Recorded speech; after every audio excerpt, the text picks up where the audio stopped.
Então, o que eu estou fazendo nesse mundo? Mas Deus tinha um plano para ela. Outra coisa é, quando ela podia ter se sentido ofendida, Jesus chegou e chamou ela de cachorrinho. Ela podia se ofender com isso. Sendo uma cidade de povo orgulhoso, uma cidade que provavelmente ela teria posses, alguma coisa, bens materiais, ela podia ter se ofendido e tomado uma posição diferente. Gostaria que vocês abrissem a palavra de Deus no livro de Mateus, capítulo 25, Mateus 15, porque os evangelhos são muito relativos, irmãos. Os 4 evangelhos têm visões, pontos de vista diferentes, localidades diferentes com a qual foi escrito os evangelhos, e Mateus relata de uma forma que eu achei interessante. Mateus capítulo 15, versículo 21. Vamos ler a palavra de Deus aqui? É a mesma passagem, meu irmão. E partindo Jesus dali, foi para as partes de Tiro e de Sidom. E eis que uma mulher cananeia, que saía daquelas cercanias, clamou dizendo: Senhor, filho de Davi, tem misericórdia de mim, que minha filha está miseravelmente endemoniada. Mas ele não respondeu palavra.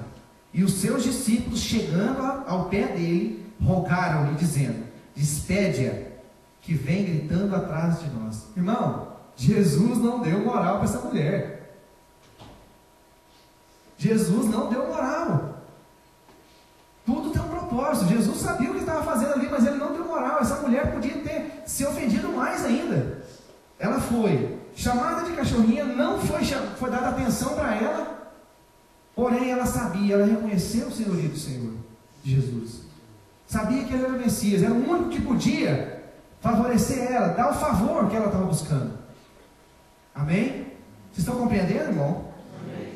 O próximo versículo 28 do livro de Marcos, versículo 28 do livro de Marcos, a mulher responde ao Senhor. Depois, versículo 27 também. Mas Jesus lhe disse: deixa primeiro saciar os filhos, porque não convém tomar o pão dos filhos e lançá-los aos cachorrinhos. Ela, porém, respondeu e disse-lhe: sim, Senhor, mas também os cachorrinhos comem debaixo da mesa as migalhas do filho. Meu irmão, ao contrário de tudo que talvez eu faria, porque eu sou sanguíneo, eu sou dominado pelo Espírito Santo, sou controlado pelo Espírito Santo, amém? Estamos trabalhando todo dia, tem uma plaquinha em obras aqui, mas eu sou controlado pelo Espírito Santo. Eu, como uma pessoa sanguínea, temperamento sanguíneo como eu tenho, primeiro, ele fez pouco caso de mim. O sanguíneo é o seguinte, irmão, o sanguíneo não pensa na fazenda, ele faz, depois que ele vai pensar o que ele fez. Ele faz, depois vai dizer: nossa, que burrice que eu fiz aqui, que bobeira que eu cometi. Rejeitei, ofendi Jesus, o Messias, o Filho de Deus. Mas não, ao contrário do que eu faria, e muitos talvez de nós faríamos, quando fosse chamado de cachorrinho, ela pegou e se humilhou. Ela esqueceu, deixou o orgulho de lado. E se humilhou diante do Senhor, se prostrou diante do Senhor. É interessante, né, que muitas pessoas, quando ouvem falar, uma pessoa chega a ponto dele e fala, se chama ela de pecador, ele se irrita, se ofende com isso. Não é eu que estou falando isso não. Romanos 3:23. Porque todos pecaram e destituídos estão da glória de Deus. Amém? Então a palavra de Deus está falando isso. Você pecou, nós pecamos, nós somos destituídos da glória de Deus.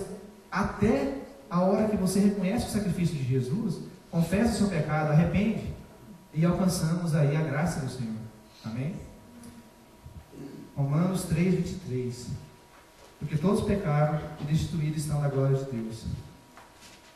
Vamos lembrar, fala até pecado, ele fala de pecado, assim, mas nós somos pecadores mesmo, nós somos mais pecadores que os outros. Você acha que os discípulos não eram pecadores? Todo mundo sabe de tantas coisas que os discípulos fizeram, mas vamos falar de um interessante, uma pessoa, um apóstolo interessante da Bíblia, que até o Leandro gosta de falar muito, fez até uns versos a respeito dele. Saulo. Quantos sabem, conhecem a história de Saulo aqui? Saulo era uma pessoa que era fiel ao Senhor, ele conhecia a palavra do Senhor, porém ele perseguia os cristãos, pensando que estava fazendo a coisa certa, e muitas vezes permitia até a morte, a prisão. Mas um belo dia, Saulo estava indo de uma cidade, estava no caminho de Damasco, no cavalo dele, com seus cavaleiros aí, e de repente uma forte luz sobreveio a ele, e ele caiu do cavalo. O Senhor Jesus apareceu a ele, o Senhor Jesus teve um encontro com ele, ali ele teve um encontro com o Senhor Jesus, e ele caiu, Saulo caiu do cavalo, e levantou Paulo. Não é isso mesmo? Saulo caiu do cavalo e levantou Paulo. totalmente cega. Deus quer tirar a cegueira dos nossos olhos nesta manhã. Amém? E aí ele começou a seguir o que a palavra do Senhor dizia, o que o Senhor falou com ele. Ele começou a pregar aos gentios. E ali ele libertava e ele curava. Meu irmão, que homem de fé. Quantos de vocês já ouviram falar a respeito de Paulo e Silas? Já pensou, meu irmão, ser preso, depois de ter levado tantos açoites, levado tanta surra? Naquela época, eu acho que a condição das prisões era muito mais precária que hoje. Vocês concordam? Então eles apanharam, talvez estavam assim com o corpo todo doído, e foi colocado numa cela, junto com outros presos que talvez sabia lá quanto tempo estavam lá, com enfermidades transmissíveis, com toda a infraestrutura detonada ali naquela cela. Mas o que ele propôs naquela hora ali? Eu não sei se Paulo ou se é Silas, mas eu vou no apóstolo Paulo. O apóstolo Paulo deu uma cutucada no Silas. Silas, e aí? Vamos cantar um corinho? Oh, glória! Aí é minha área, meu irmão. Fala do corinho, minha área. Vamos cantar um corinho. Ele podia estar muito bem ali. Ele estava ali, ele podia estar reclamando da vida. Senhor, tu me tiraste de onde eu estava para me colocar numa cadeia, numa prisão dessa. Mas não. Ele sabia o Deus que ele servia. O meu Redentor vive.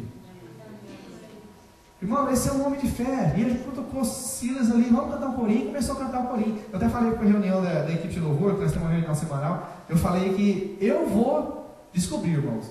Se vocês perguntarem para mim, lá na eternidade, qual é o corinho que Paulo e Silas cantou, eu vou falar para vocês, porque eu quero saber. Eu vou chegar neles e vou perguntar. Eu quero saber o corinho que eles cantaram, porque, vou te falar, irmão, é fé demais. É muita fé.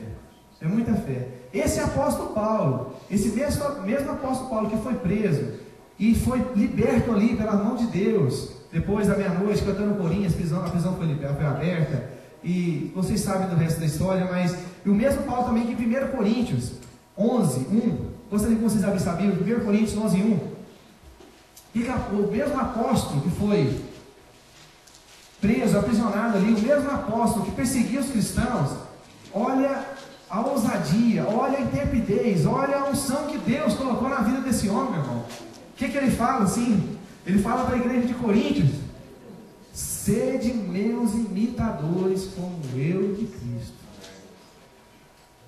Mas eu vou mais longe para você ainda. Abra sua palavra agora, a palavra de Deus, no livro de Timóteo, 1 Timóteo. 1 Timóteo, capítulo 1.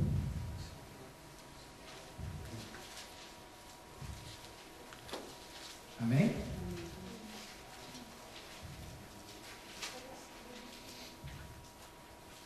Primeiro Timóteo capítulo 1, versículo 15 e 16. Você achou, Simone? Lê para mim, por favor. Fiel é a palavra e digna de toda aceitação, que Cristo Jesus veio ao mundo para salvar os pecadores, dos quais eu sou o principal. Tá bom, Simone. Repete de novo, lê de novo o versículo. Fiel é a palavra e digna Só um minutinho. Fiel é a palavra e digna de aceitação. Continua. Que Cristo Jesus veio ao mundo para salvar os pecadores, dos quais eu sou o principal. Irmão, o apóstolo Paulo se colocou como o principal dos pecadores. Depois alguém aponta o dedo para você e fala assim: chama você de pecador, e a pessoa acha ruim. O apóstolo Paulo, meu irmão, que ousou falar: sede meus imitadores. Quem aqui pode falar isso? Para ser imitador, para alguém te imitar, como você é imitador de Cristo. Tem alguém aqui? Eu me atrevo a levantar as mãos. Esse homem, esse mesmo que se atreveu a fazer isso, que com a ousadia que Deus deu a ele, está falando que ele era o principal dos pecadores. E muitas vezes a gente se ofende. Meu irmão, se você tem recebido palavra de Deus por boca de profeta, ou mesmo alguma pregação que alguém está falando para você, e a palavra de Deus tem te machucado, eu quero te dizer para você não se irritar e não se ofender. Não se irrite e não se ofende. Vá para os pés de Jesus, como essa mulher fez. Amém? Reconheça o senhorio do Senhor, porque Ele é Senhor, Ele sabe o que faz.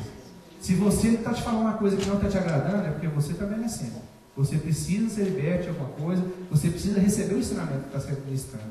Amém? Voltando aqui, dá só uma palhinha a respeito, falando de homem de Deus, outra pessoa que me ocorreu a respeito de pecado, Isaías. Isaías é considerado como um dos maiores profetas da Bíblia. Isaías era profeta e era sacerdote. No entanto, ele era pecador, como todo comedor de feijão. Amém?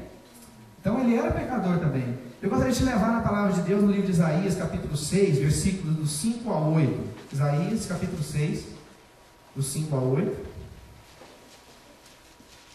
É uma passagem tremenda.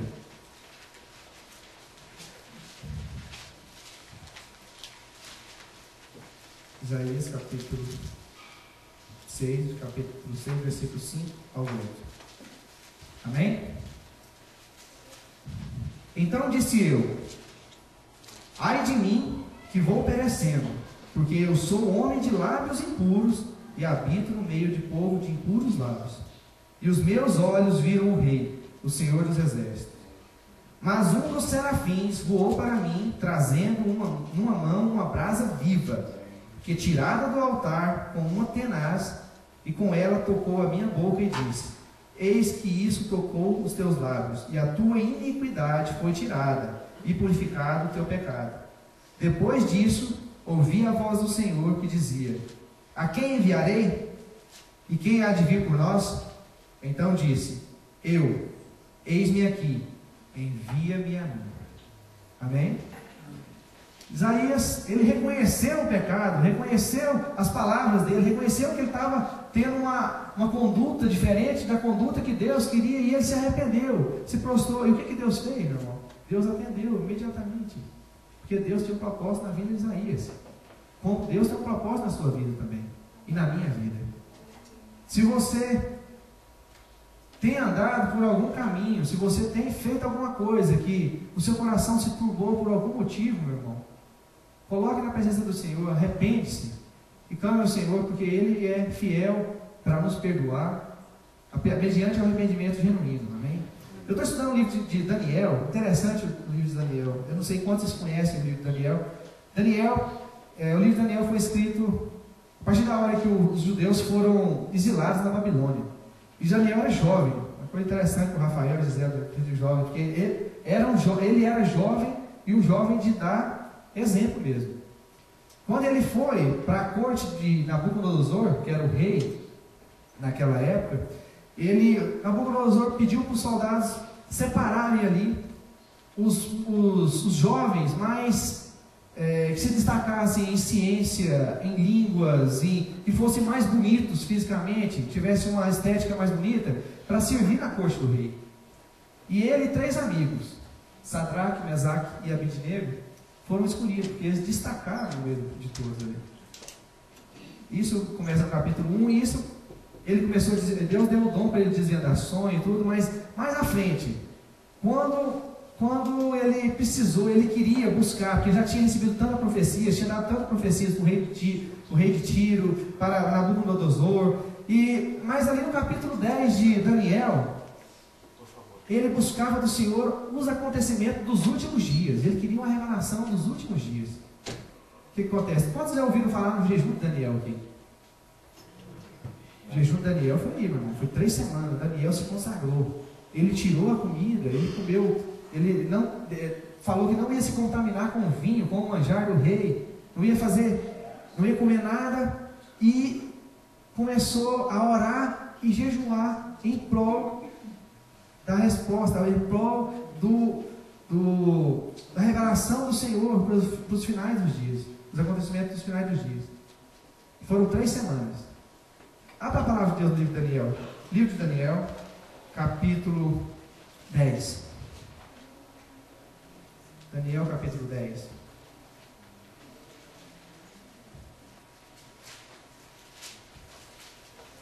Daniel, capítulo 10, versículo 12. Ele ficou 3 semanas em jejum e oração. E no capítulo 10, versículo 12, eis a resposta de Daniel. Obrigado.